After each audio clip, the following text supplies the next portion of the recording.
এই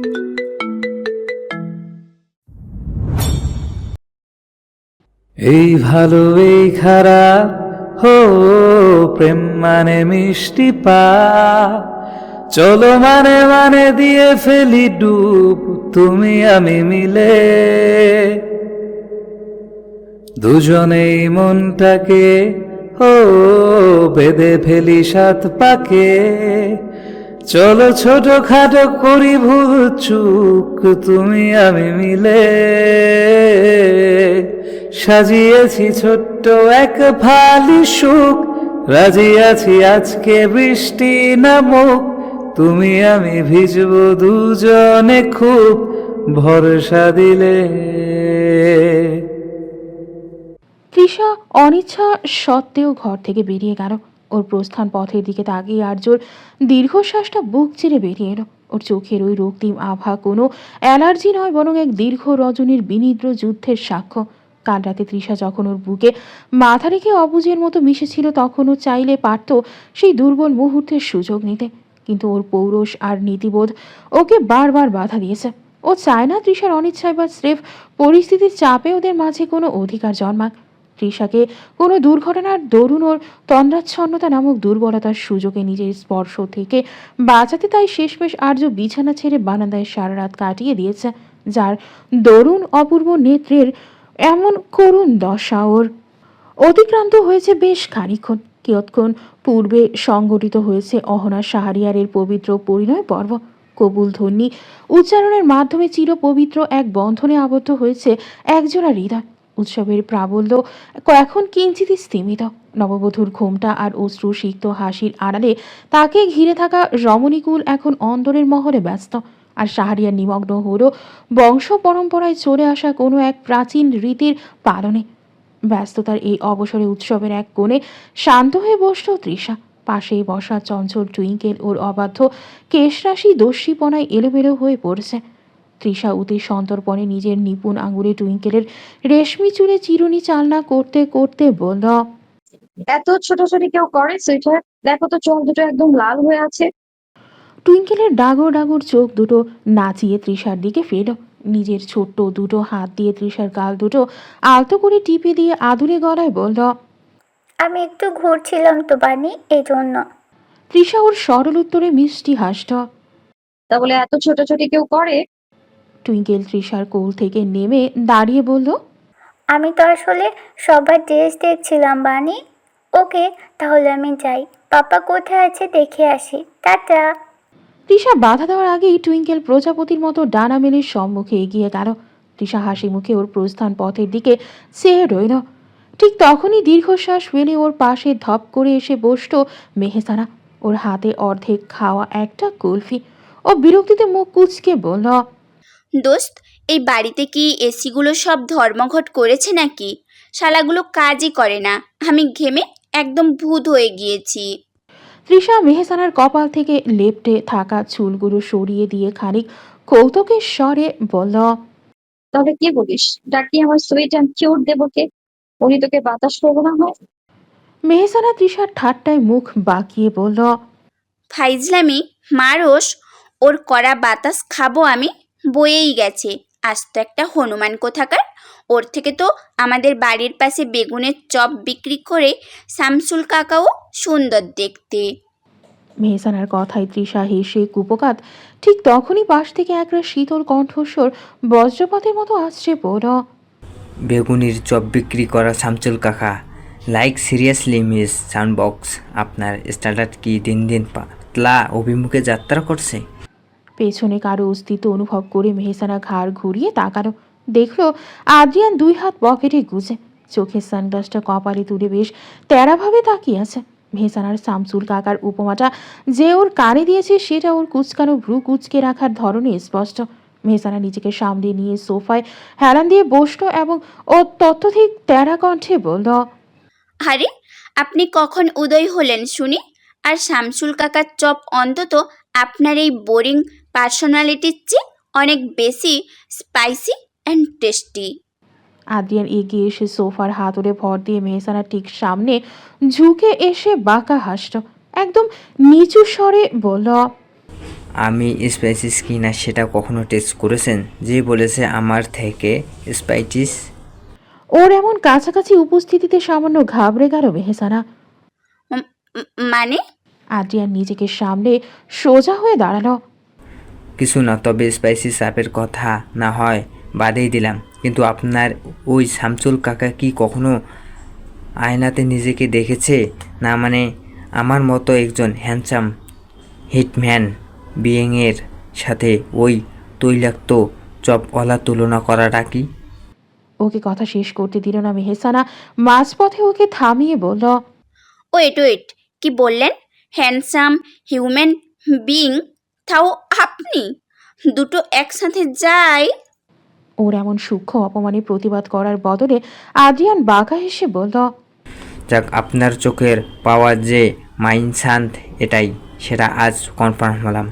সমস্যা নাই, ডাক্তার মানুষ তো, রুগীদের এরকম ভুল ভ্রান্তি ক্ষমা সুন্দর দৃষ্টিতে দেখি। অপমানের প্রত্যুত্তরে পাল্টা অপমানিত হওয়ায় মেহসানা যেন অগ্নিশর্মা হয়ে উঠল। আদ্রিয়ানের দিকে আঙুল উঁচিয়ে ফুঁসে উঠে বলল, নিজেরে কি ভাবেন শুনি? ওই রকম চশমখোর ডাক্তার মার্কার লজিক দিয়ে আমার সাথে লাগতে আসবেন না। আপনি হ্যান্ডসাম নাকি আইলসা সেইটা আয়নাকে গিয়ে জিজ্ঞেস করেন। ওই কানামার্কার চেহারা নিয়ে বেশি ভাব মারবেন না একদম। আদ্রিয়ান মোটেও দমে গেল না, ভ্রু নাচিয়ে তাচ্ছিল্যের হাসিতে বলল, ব্যাস, শুরু হয়ে গেল মিস সাউন্ডবক্সের নন স্টপ ক্যারেট। আপনার এই চিল্লাইয়া আশপাশ মাথা তোলা ছাড়া আর কি কোনো কাজ জানা আছে? তৃষা এতক্ষণ ওদের এই ঝগড়া উপভোগ করলেও এবার পরিস্থিতি হাতের বাইরে যেতে দেখে মাঝখানে ঢাল হয়ে দাঁড়ালো। দুজনের দিকে তাকিয়ে কপট রাগ দেখিয়ে বলল, থামবি তোরা? বিয়ে বাড়িতে তো একটু শান্তিতে থাক। মেহসানা, তুইও না সব কথায় কেন রিয়েক্ট করিস? এই উৎসবের দিনে অন্তত তোদের ঝগড়া ইস্তফা দে। চল তো আমার সাথে ওইদিকে। তৃষার কড়া শাসনে দুজনেই গজগজ করতে করতে দুই দিকে মুখ ফিরিয়ে নিল। অতঃপর কোনরূপ পূর্বাভাস ছাড়াই স্থান ত্যাগ করল আদ্রিয়ান। মেহসানাও নিঃশব্দে সেখান থেকে কেটে পড়ল।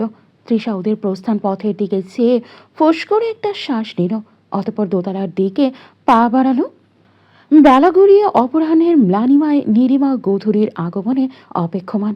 পূবালি বাতাসের ঝাপটায় তালুকদার মঞ্জিলের কার্নিশে বসা পায়রাগুলো পাখা ঝাপটে আপন নীড়ে ফেরার আয়োজনে ব্যস্ত।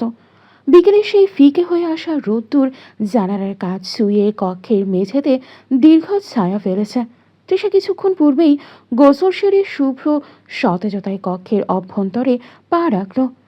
সিক্ত কেশদামের ভারে ওর গ্রীবাদেশে এক শীতল পরশ অনুভূত হচ্ছে। ভেজা চুলের আগা থেকে চ্যুত হওয়া জলবিন্দুগুলো ওর হালকা আকাশি রঙের কামিজের ঘাড়ের দিকটায় ভিজিয়ে দিচ্ছে। আয়নার সম্মুখে দাঁড়িয়েও যখন নিজের সতেজ মুখশ্রীতে কিঞ্চিত ময়শ্চারাইজার লেপনে নিমগ্ন, তখনই পার্শ্ববর্তী টেবিলের ওপর রাখা ইলেকট্রনিক যন্ত্রটি সশব্দে কম্পিত হয়ে উঠল। ওখানে আর্যর ফোনটা অবহেলায় পড়েছিল। তৃষা আয়নায় নিজের প্রতিবিম্ব দেখতে দেখতেই ফোনের ভাইব্রেশনটা খেয়াল করল। স্ক্রিনে কোনো নাম নেই, শুধু কয়েকটা ডিজিট ভেসে উঠছে। ও ভ্রু কুচকে একবার ফোনের দিকে চাইল, কিন্তু পরক্ষণেই ভাবল কারো ব্যক্তিগত ফোনে হাত দেওয়া অনুচিত। ও পুনরায় নিজের কেশরাজ সামলাতে ব্যস্ত হলো, কিন্তু এক মুহূর্ত পরেই ফের ফোনটা প্রবল বেগে কেঁপে উঠল। এবার তৃষা কৌতূহলী হয়ে পা বাড়ালো, ভাবলো হয়তো কোনো এমার্জেন্সি কল। ফোনটা হাতে নিতে এই কলটা কেটে গেল, কিন্তু ওর নজর করো লক স্ক্রিনে জলজল করা একটা ফেসবুক নোটিফিকেশন বারে বড় বড় করে লেখা, you have a new update selling king. Selling king নামটা দৃষ্টিগোচর হতেই তৃষার হাতের চিরুনিটা টুপ করে ফ্লোরে পড়ে গেল। হৃৎপিণ্ডটা পাঁজরের ভেতর যেন কোনো ড্রাম পেটাচ্ছে। ও অবিশ্বাস্য দৃষ্টিতে ফোনের দিকে তাকিয়ে রইল। আর্যর ফোনের পাসওয়ার্ডটা ওর জানা, টুইঙ্কেলের জন্ম তারিখ। কাপা কাপা আঙুলে কোডটা এন্টার করতেই ফোনের দুনিয়াটা ওর সম্মুখে উন্মুক্ত হয়ে গেল। তৃষা দ্রুত ফেসবুক অ্যাপটা ওপেন করে প্রোফাইলে ঢুকলো। পেজের অ্যাডমিন হিসেবে আর্যর নামটাই শো করছে। দেখামাত্র হালকা বাদামি চোখের মনি স্থির হয়ে গেল ওর। অবিশ্বাসের ঘোর কাটিয়ে ওর সরাসরি ইনবক্সে ক্লিক করো। সেখানে সবচাইতে উপরের চ্যাটটাই ওর নিজের। স্বপ্নবিলাসী ম্যাম। সম্বোধন থেকে শুরু করে প্রতিটি গভীর কাব্যিক প্রত্যুত্তর সবই আর্য হেসানের কিবোর্ড থেকে ঝরানো। তৃষার পায়ের তলা থেকে যেন মাটি সরে গেল। ও ধপ করে বিছানার কোণে বসে পড়ল। ও যান্ত্রিক গম্ভীর মানুষটাই তবে ওকে পর্দার আড়ালে থেকে শব্দের মায়াজালে ভূত করে রেখেছে। ও কিছুতেই মানতে পারছে না ওর কিশোরী হৃদয়ে তীব্র ঝড় সৃষ্টিকারী ওর নিজেরই স্বামী। ওর ব্যক্তিগত পুরুষটাই ওর কল্প মানব, যার কল্পনায় কেটে যেত ওর দিন রাত। আনন্দ কৌতূহলের মিশেলে দিক শূন্য হয়েও ছুটে চলল আর্যকে খুঁজতে। তৃষা হন্তদন্ত হয়ে ছুটতে গিয়ে করিডোরের বাঁকে আর্যর শক্ত বুকের সাথে সজোরে ধাক্কা খেল। আর্য টাল সামনে নিয়ে দু হাতে তৃষার কাঁধ চেপে ধরল। ওর চোখে মুখে রাজ্যের বিস্ময় আর কপালে গভীর ভাঁজ। তৃষাকে ওভাবে হাঁপাতে দেখে আর্য বেশ উদ্বিগ্ন কণ্ঠে শুধালো, হোয়াট হ্যাপেন তৃষা? এইভাবে ঝড়ের বেগে কোথায় যাচ্ছিলেন? Anything wrong? তৃষা আর্যর চোখের দিকে চাইল। সে একই ধূসর নীলচে চাউনি। তৃষার ঠোঁট দুটো থরথর করে কাঁপছে। ভেতরে তীব্র উত্তেজনা দলা পাখি ওর কণ্ঠে আটকে যাচ্ছে। ও অস্ফুট স্বরে বলতে চাইল, আপনি কি সেই কিন্তু স্ববর্ণটা উচ্চারিত হতেই তৃষার মস্তিষ্কে সচল হলো। হুট করে ওর মনে উপস্থিত হলো হাজারো প্রশ্নের সমাহার। আচ্ছা, আর্য তবে শুরু থেকেই জানতো যে ওপাশ থেকে কে কথা বলছে, নাকি ও সব মেয়ের সাথেই ও ভাবে কথা বলে? তৃষার দুশ্চিন্তার বিস্ময়ের সীমা ছাড়িয়ে দৃষ্টি সংকুচিত হলো। এদিকে ওর অসমাপ্ত কথায় ভ্রু গোটানো আর্য কৌতূহলীর স্বরে পুনরায় প্রশ্ন করল। মানে কি বলতে চাইছিলেন? তৃষা প্রশ্নগুলো নিজের মধ্যেই বদ্ধ করে বলল। সময় কয়টা বাজে দেখুন প্লিজ।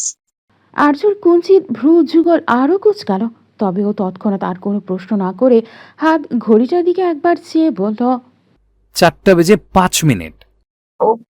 ছোট্ট স্বরে জবাবটা দিয়েই তৎক্ষণাৎ সেখান থেকে কেটে পড়ল তৃষা।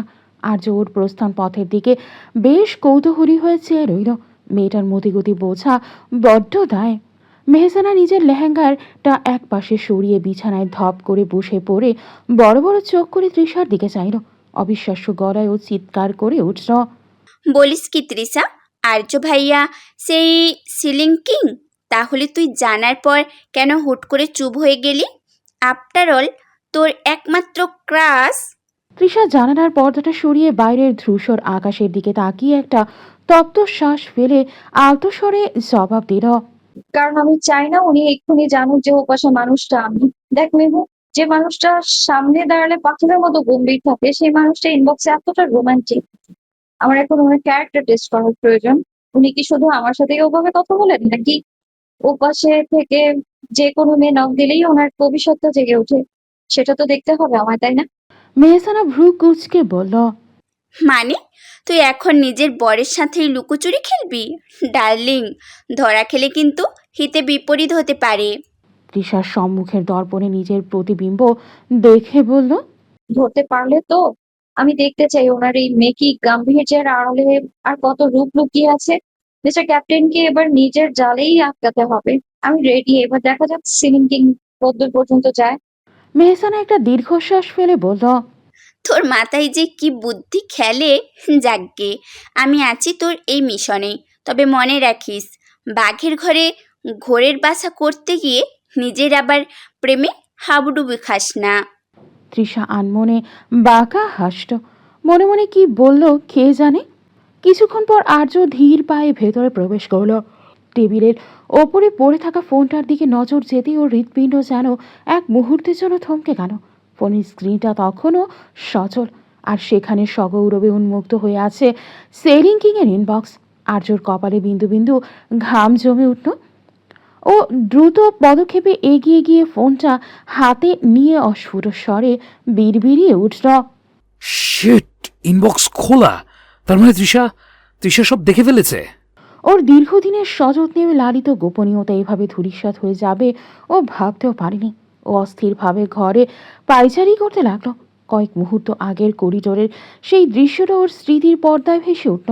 তৃষার সেই থমকে যাওয়া চাহনি আর সবর্ণে আটকে যাওয়া অসম্পূর্ণ প্রশ্নটা এখন ওর কাছে স্বচ্ছ কাঁচে না স্পষ্ট।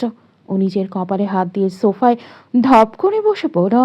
তৃষা তবে জেনে গিয়েছিল, কিন্তু সব জেনেও কেন শেষ মুহূর্তে নিজেকে গুটিয়ে নিল? কেন বলল না যে ও আমাকে চিনে ফেলেছে? তবে কারণটি বুঝতে আর্য তীক্ষ্ণ ধূর্ত মস্তিষ্কের দেরি হলো না একটু। ও বুঝতে পারল খেলাটা এখন আর একতরফা নেই।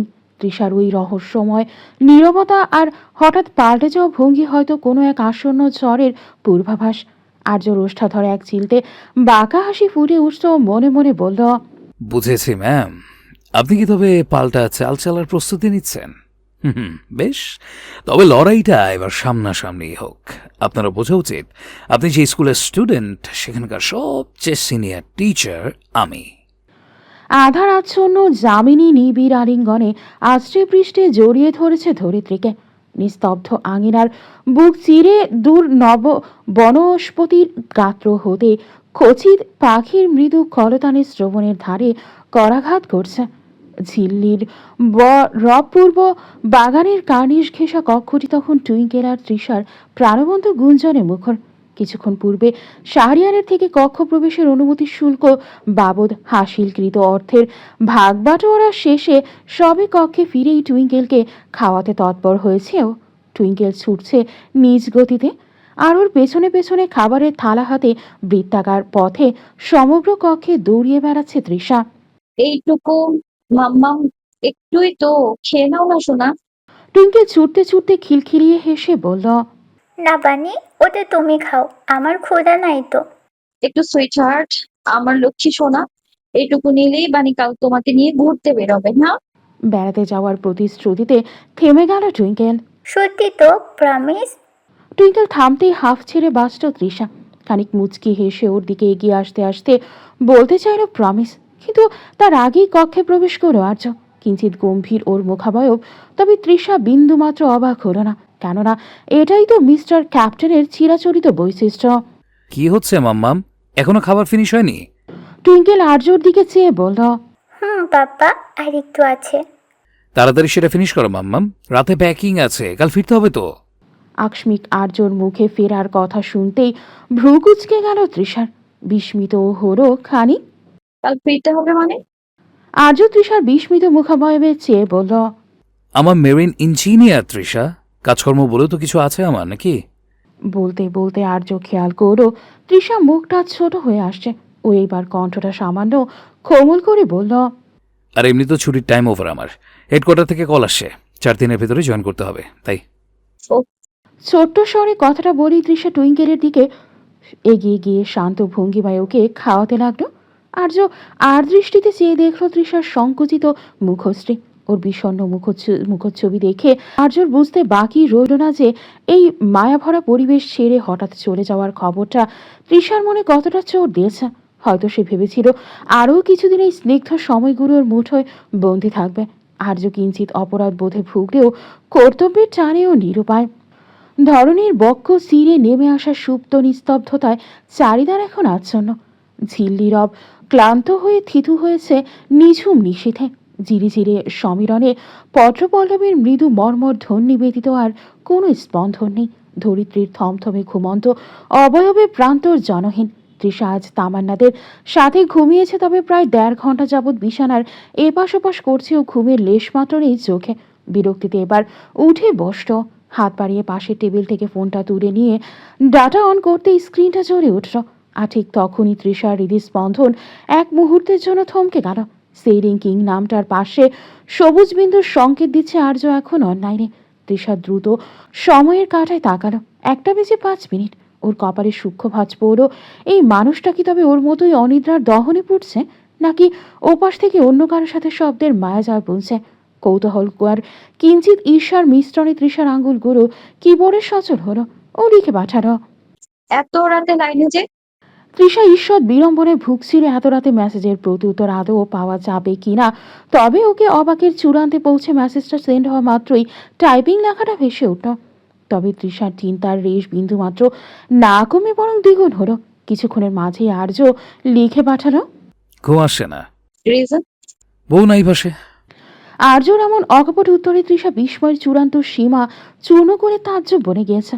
ও হৃৎপিণ্ড যেন পাঁজরের ভেতর রীতিমতো ড্রাম বাজাচ্ছে উত্তেজনায়। ও বিমূঢ় নেত্রে ফোনের স্ক্রিনের দিকে তাকিয়ে রইল খানিকক্ষণ। এই কি সেই পাথরের মূর্তির মতো গম্ভীর আর্য হাসান, যে লোকটার সামনে থাকলে নাথিং ছাড়া কথা বলে না, সে ইনবক্সে এমন? অতঃপর তৃষা নিজেকে সামনে নিয়ে টাইপ করল, ও বাবা, তার সিলিং কিং ম্যারিড নাকি? আগে তো জানতাম না। তা আপনার বউ কোথায়? বাপের বাড়ি পাঠিয়ে দিয়েছেন বুঝি? প্রত্যুত্তরে আর্য টাইপিং লেখাটা দেখে তৃষার উত্তেজনায় হাত কাঁপতে লাগলো। ওপাশ থেকে মেসেজ এলো, আরে না ম্যাম, আমি সিঙ্গেল, একদম পিওর সিঙ্গেল। তৃষা বিস্ফোরিত নয়নে চেয়ে রীতিমতো দাঁত কিরমিরালো। মনে মনে বলল, ওরে মিথ্যাবাদী রে, শালা কি মিথ্যা বলে রে? ব্যাটা সারাক্ষণ সবার সামনে she is my wife, she is my wife করে অনলাইনে এসে সিঙ্গেল। শালা ড্যাশ ড্যাশ ড্যাশ, তোর বউ থাকবে না শালা। না না, আমি তোর বউ। ধুর, কি বলি আমি, ধুর। ও তড়িঘড়ি করে লিখল, তাই নাকি? তার মানে আপনি একদম সিঙ্গেল? তাহলে একটু আগে যে বললেন বউ পাশে নেই, তাই ঘুম আসছে না? ওটা কি তবে আসমান থেকে আমদানি করেছেন? আর্য এবার এক বাঁকা হাসির ইমোজি পাঠিয়ে লিখল, ওটা তো জাস্ট রূপকর্থে বলা ম্যাম।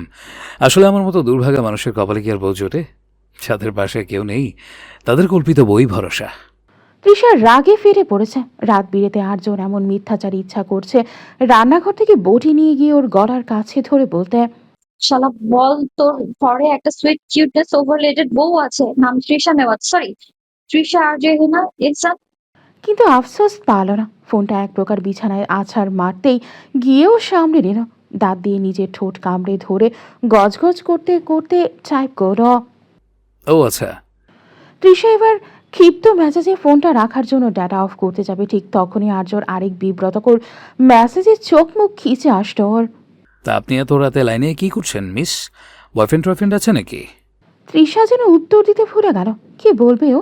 ইচ্ছে তো করছে না, থাক। ও কথার ইটি টানতে বলল, না, নেই। তবে ওকে যেন আজকে কিছুতেই ছাড়তে নারাজ। ও ফের টাইপ করল। তাহলে কি হাজবেন্ড আছে? তৃষা দাঁতে দাঁত চেপে ফোনের স্ক্রিনের দিকে তাকিয়ে রইল। ভাবলো একবার বলেই দেয়, হ্যাঁ আছে। এক পিস মেকি গম্ভীর রোবট বর আছে আমার। কিন্তু পরক্ষণেই নিজের জেদ চেপে ধরো। আর্য যেহেতু নিজেকে সিঙ্গেল দাবি করছে, তবে ও কেন পিছিয়ে থাকবে? ও আঙুল চালিয়ে টাইপ করল, না, হাজবেন্ডও নেই। একাই তো বেশ আছি। কেন, আপনার কি মনে হয় আমার মতো মেয়েদের পাশে কেউ থাকা খুব বেশি জরুরি? ওপাশ থেকে আর্য রিপ্লাই আসতেই এক মুহূর্ত দেরি হলো না। জরুরি কিনা জানি না, তবে আপনার মতো মেয়ের পাশে কেউ না থাকাটা তো প্রকৃতির বড় অবিচার। যে আপনার পাশে থাকবে তাকে তো সারাদিন আপনার বকবকানি সামলাতেই হিমশিম খেতে হবে। ভাগ্যিস কেউ নেই, বেঁচে গেল লোকটা। তৃষা বিছানায় শুয়ে পা দাবাতে লাগলো রাগে। মনে মনে বলল, ওরে আমার দয়াশীল রে, বেঁচে গেল মানে? আমাকে সামলানো বুঝি এতই কষ্টের? দাঁড়ান মিস্টার ক্যাপ্টেন, আপনার এই বেঁচে যাওয়া বের করছি আমি। ও ক্ষিপ্ত হয়ে লিখল, বাঁচলো কিনা সেটা তো সময়ই বলবে। তবে মিস্টার, আপনার এই অন্যের জন্য মায়া কান্না দেখে তো মনে হচ্ছে আপনি নিজেই কাউকে সামলাতে গিয়ে ছ্যাঁকা খেয়ে ব্যাকা হয়ে বসে আছেন। তাই বুঝি একা থাকার গুণগান গাইছেন? আর্য এবার একটা হাসির ইমোজি পাঠিয়ে লিখল, ছেঁকা খাওয়ার মতো কপাল কি আর আমার আছে ম্যাম? তবে হ্যাঁ, একটা অবাধ্য মানবীর পাল্লায় যদি কোনোদিন পড়ি তবে হয়তো হয়তো কিছু না। তা আপনার কি মনে হয় আমার কপালে কি তেমন কেউ জুটবে? তৃষা বালিশটা কামড়ে ধরে কিরমিরিয়ে বলল, জুটবে মানে অলরেডি জুটে বসে আছে, শুধু আপনার মতো বদতমিজ লোক সেটা স্বীকার করে না। ও ফোনটা একপাশে সরিয়ে রেখে ডাটা অফ করে দিল। আর কথা বাড়ালে হয়তো রাগের মাথায় নিজের পরিচয় ফাঁস করে দেবে। এদিকে হুট করে ওকে অফলাইনে চলে যেতে দেখে মুচকি মুচকি হাসল আর্য। মূলত এই সময়টারই অপেক্ষায় ছিল এতক্ষণ, যখন তৃষা নিজে থেকে বিরক্ত হয়ে নেট অফ করবে। হাসির এক পর্যায়ে ও আনমনে বলল, কেমন ম্যাডাম, দেখি কতক্ষণ আপনি এটা চালাতে পারেন। বিদায়বেলা সর্বদাই বড্ড ব্যথাতুর্যা আনন্দঘন মুহূর্তগুলোকে এক নিমিষে ম্লান করে দেয়। সর্বদা কলহাস্যে মুখরিত তালুকদার মঞ্জিলের প্রাঙ্গণে আজ কেবলই গুমট নীরবতা। রোদেলা সকালটাও যেন আজ বড় বেশি ম্লান। যেন এই প্রাচীন অট্টালিকার প্রতিটা ইট পাথর প্রিয়জনদের প্রস্থানের পদধ্বনি শুনে ব্যথায় গুমড়ে মরছে। প্রাঙ্গণে দাঁড়িয়ে লট বহর, যাওয়ার প্রস্তুতি চূড়ান্ত। বড়দের চোখের কোণে পানি জমেছে কিঞ্চিত। নবগুড়িদের চঞ্চলতা আজ স্থবির। জাহানারা বেগম অশ্রুসিক্ত নয়নে বারংবার তৃষার মাথায় হাত রেখে দোয়া করছিলেন। সায়রা বেগম তৃষাকে বুকে জড়িয়ে ধরে বললেন। গলার কাছে কান্নারা দলা পাকিয়ে আসায় মিথ্যা হাসির প্রচেষ্টায় ব্যর্থ হলো তৃষা। তামান্না, রায়া আর রাইসা তো রীতিমতো চোখের পানি মুছতে ব্যস্ত। তামান্না জড়িয়ে ধরে করে বলল, ভাবি, গিয়েই কিন্তু মেসেজ দিবা, ভীষণ মিস করব তোমাকে। তৃষা ওর পিঠে হাত বোলালো। আমিও খুব মিস করবো তোমাদের ডিয়ার। বিষণ্ণ মেহসানা অপর প্রান্তে দাঁড়িয়ে রাইসে এগিয়ে এসে ওর হাত ধরে বলল, মিহু আপু, তোমার ওই বকবকানি খুব মনে পড়বে। তৃষা চোখ ঘুরিয়ে আর্যকে খুঁজতে চাইল, দেখলো আর্য শাহরিয়ারের সাথে এক কোণে দাঁড়িয়ে গম্ভীর মুখে কিছু প্রয়োজনীয় কথা সারছে। ওর মুখাবয়বে বিচ্ছেদের কোনো লেশ মাত্র নেই, তবে কথোপকথনের মাঝে মাঝে সাধারণের অলক্ষ্যে ওর তীক্ষ্ণ দৃষ্টি তৃষার দিকে আসছে পড়ছিল। টুইঙ্কেল এতক্ষণ যাবৎ সবার মাঝখানে দাঁড়িয়েছিল। ও ঠিক বুঝতে পারছিল না কেন সবার মুখগুলো এখন এমন থমথমে। ও আর্যর পাঞ্জাবির কোণা ধরে টান দিয়ে বলল, পাপা, দাদিয়ারা কাঁদছে কেন? আমরা কি আবার আসবো না? আর্য টুইঙ্কেলকে পাজাকোড়া করে কোলে তুলে নিল। ওর মাথায় হাত বুলিয়ে শান্ত স্বরে বলল, আসবো তো মাম্মাম, এখন চলো, আমাদের অনেকটা পথ যেতে হবে। ধীরে সবাই যার যার নির্ধারিত গাড়ির দিকে অগ্রসর হলো। মেহসানা, সাবরিনা আর মৃত্তিকা উঠে বসলো আদ্রিয়ানের গাড়িতে। অন্যদিকে হামিদা বেগম আর আর্যর বাবা মা উঠলেন অন্য একটি বড় গাড়িতে। তাদের চোখে মুখের মলিনতায় প্রিয়জনদের ছেড়ে যাওয়ার বেদনায় স্পষ্ট। সবশেষে আর্যর কালো রঙের গাড়িটা স্টার্ট নিল। পেছনের সিটে টুইঙ্কেল আর তৃষা পাশাপাশি বসা। আর্য স্টিয়ারিং হুইলে হাত রেখে আয়নায় একবার তৃষার বিষণ্ণ মুখচ্ছবিটা দেখে নিল। টুইঙ্কেল জানালার পাশে বসে হাত নেড়ে সবাইকে বিদায় নিচ্ছিল। টাটা দাদিয়া, টাটা পিপি।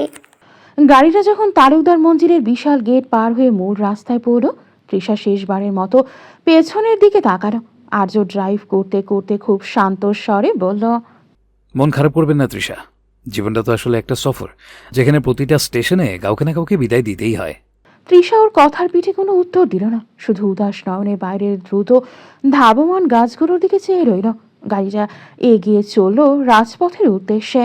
বিসর্পিল রাজপথের বুক চিরে আর্যর কালো গাড়িটা তীরের বেগে ধাবমান।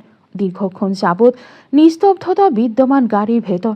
তৃষা জানালার বাইরে দ্রুত বেগে ধাবমান ধূসর দিগন্ত আর সবুজ বনানীর দিকে চেয়ে নিজের বিষণ্ণতাকে প্রশমিত করার ব্যর্থ চেষ্টায় লিপ্ত। হঠাৎ নিস্তব্ধতা ভঙ্গ করল টুইঙ্কেল। ও তৃষার কোলের ওপর মাথা রেখে শুয়ে থেকে হুট করেই বলে উঠল, বানি, মনটা একদম ভালো নেই। মিষ্টি দাদিয়াদের ওখান থেকে চলে এলাম, এখন খুব বোরিং লাগছে। তুমি আমাকে একটা গান শোনাবে? তৃষা টুইঙ্কেলের কপালে হাত বুলিয়ে মৃদু স্বরে বলল, শোনা, আমার তো গলা ভেঙে গিয়েছে, অন্য কিছু শোনাই। টুইঙ্কেল উঠে বসল। আর্যর দিকে তাকিয়ে আবদার করল, পাপ্পা, বানি গান গাইবে না? তুমি গাও না। আর্য স্টিয়ারিং হুইলে হাত রেখে আয়নায় একবার তৃষার দিকে চাইল। তৃষা তখন কৌতূহলী দৃষ্টিতে আয়নায় আর্যর চোখের দিকে নিবদ্ধ। আর্যর সেই নীলচে ধূসর চাহনি আজ কিঞ্চিত নমনীয়। ও এক হাত পেছন দিকে বাড়িয়ে টুইঙ্কেলের গাল ছুঁয়ে মৃদু হাসল। কিছুক্ষণের মাঝে কোনো ভূমিকা ছাড়াই আর্যর ভরাট গম্ভীর কণ্ঠস্বর কক্ষের নিস্তব্ধতা চিরে ঝঙ্কিত হল। এই ভালো এই খারাপ, হো প্রেম মানে মিষ্টি পা, চলো মানে মানে দিয়ে ফেলি ডুব, তুমি আমি মিলে দুজনেই মনটাকে ও বেঁধে ফেলি সাত পাকে, চলো ছোট খাটো করি ভুল চুক, তুমি আমি মিলে সাজিয়েছি ছোট্ট এক ফালি সুখ, রাজি আছি আজকে বৃষ্টি নামুক, তুমি আমি ভিজবো দুজনে খুব, ভরসা দিলে। আর্যর কণ্ঠে গানের প্রতিটি কড়ি তৃষার হৃৎপিণ্ডে যেন অনুভূত এক কম্পন সৃষ্টি করল। ও বিস্ময় অভিভূত হয়ে আর্য সেই বলিষ্ঠ পিঠের দিকে তাকিয়ে রইল। পরক্ষণেই দ্রুত আয়নায় আর্যর চোখের দিকে নজর দিল। আর্য ঠিক সেই মুহূর্তে আয়নায় তৃষার চোখের মনি বরাবর দৃষ্টি নিবদ্ধ করল। দুজোড়া চোখের সেই নীরব সংঘর্ষে তৃষা যেন নিজেকে পুরোপুরি হারিয়ে ফেলল। ও কিঞ্চিত অপ্রস্তুত হয়ে তড়িঘড়ি করে দৃষ্টি সরিয়ে নিল, কিন্তু ওর রাঙা কপলদয় আর ঠোঁটের কোণের ওই সূক্ষ্ম হাসিটা আর্যর নজর এড়াল না। প্রায় 8.5 ঘন্টার দীর্ঘ সফরের সমাপ্তি ঘটিয়ে চিরপরিচিত সুখনীরের আঙিনায় এসে থেমেছিল আর্যর গাড়িখানা। তৃষার উচ্চ মাধ্যমিক অতি সন্নিকটে হওয়ায় ওরা সরাসরি ঢাকাতেই ফিরেছে। তবে ফেরার পর অবসাদ শরীরকে আষ্টে পৃষ্ঠে জড়িয়ে ধরেছিল তৃষার। তার আর বিন্দুমাত্র সময় ব্যয় না করে ঘুমন্ত টুইঙ্কেলকে ওর কক্ষে শুইয়ে দিয়েই তৃষা গা এড়িয়ে দিয়েছিল নরম শয্যায়। ঘুমের গভীর আবেশে কখন যে সময় তড়িৎ বেগের বয়ে গেছে তার টেরও পায়নি সে। হঠাৎ তন্দ্রাচ্ছন্নতা ছুটে যেতেই জানালার ফাঁক দিয়ে আসা রাতের হিমের হাওয়ায় শিউরে উঠল তৃষা। বালিশের পাশে রাখা ঘড়িটার দিকে নজর পড়তেই ওর চক্ষু চড়ক গাছ। ঘড়ির কাঁটা রাত 8:10 ঘরে। বাইরে তখন অমাবস্যার নিবিড় তিমির। মহানগরীর আকাশ থেকে ছুতো হওয়া ধুলোবালি আর স্টোরিয়ামের আলো মিলেমিশে এক অদ্ভুত রহস্যময় পরিবেশের অবতারণা করেছে। দূরের কার্নিশে কোনো এক নিঃসঙ্গ পাখির ডানা ঝাপটানোর শব্দ রাতের গাম্ভীর্যকে আরও গাঢ় করে তুলছে। তৃষা তড়িঘড়ি করে বিছানা ছাড়ল, মনে মনে নিজেকে ভৎসনা করল সে।